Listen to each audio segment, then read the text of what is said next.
आज महंगाई डायन फिर से हमें खाती दिख रही है इस संकट काल, संक्रमण काल, आपदा आफत काल में, इस कोरोना काल में, जहां पहले बेड की, ऑक्सीजन की, वेंटिलेटर की किल्लत थी, दवाइयों की कालाबाजारी हो रही थी, सांसें अटक रही थी, इंजेक्शंस के लिए हम मारामारी कर रहे थे, दर दर भटक रहे थे। अब वैक्सीनेशन में वही हाल है।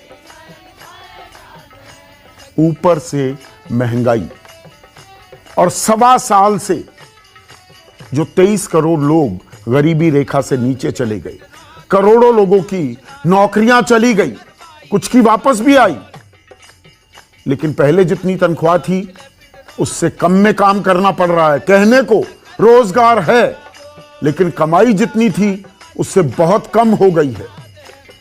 वो तेरे चुपचाप पिछले 1.25 साल से कहने को नौकरी कर रहे हैं, लेकिन कटी हुई तनख्वाह के साथ, क्योंकि कोई चारा नहीं है। ऐसे में अब महंगाई डायन मुंह बाए खड़ी है।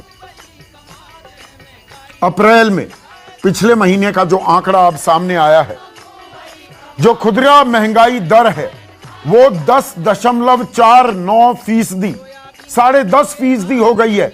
8 साल के सबसे उछले स्तर पर खुदरा महंगाई, थोक महंगाई दर, मैं खुदरा की बात भी नहीं कर रहा हूं, ये होलसेल प्राइस इन्फ्लेशन जो है ना, इंडेक्स जो है, उसकी बात है।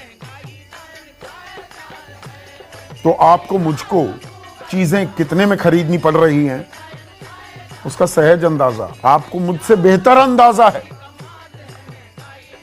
जेब पर मार पड़ रही है आम आदमी की।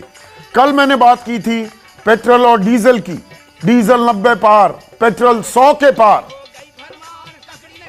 लेकिन खाने के तेल की भी बात करें तो खाने के तेल में सरसों का तेल, कच्ची घनी का तेल हम सब इस्तेमाल करते हैं।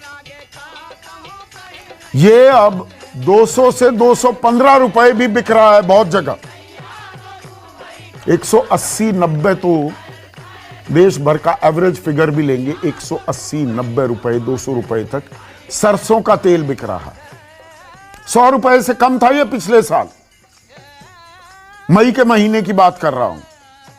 सोयाबीन रिफाइंड 160 रुपए, पामोलिन ऑयल, पाम ऑयल भी कहते हैं, 140 रुपए, मूंगफली का तेल 175 रुपए, सनफ्लावर तेल 170 रुपए। इनमें से कोई ना कोई आपके घर में कुकिंग मीडियम के तौर पर इस्तेमाल होता है, लेकिन किसी का ध्यान इस तरफ नहीं जा रहा है। और ध्यान गया भी तो हो सकता है देश की वित्त मंत्री कहें कि नहीं, मैं तो तेल का इस्तेमाल नहीं करती।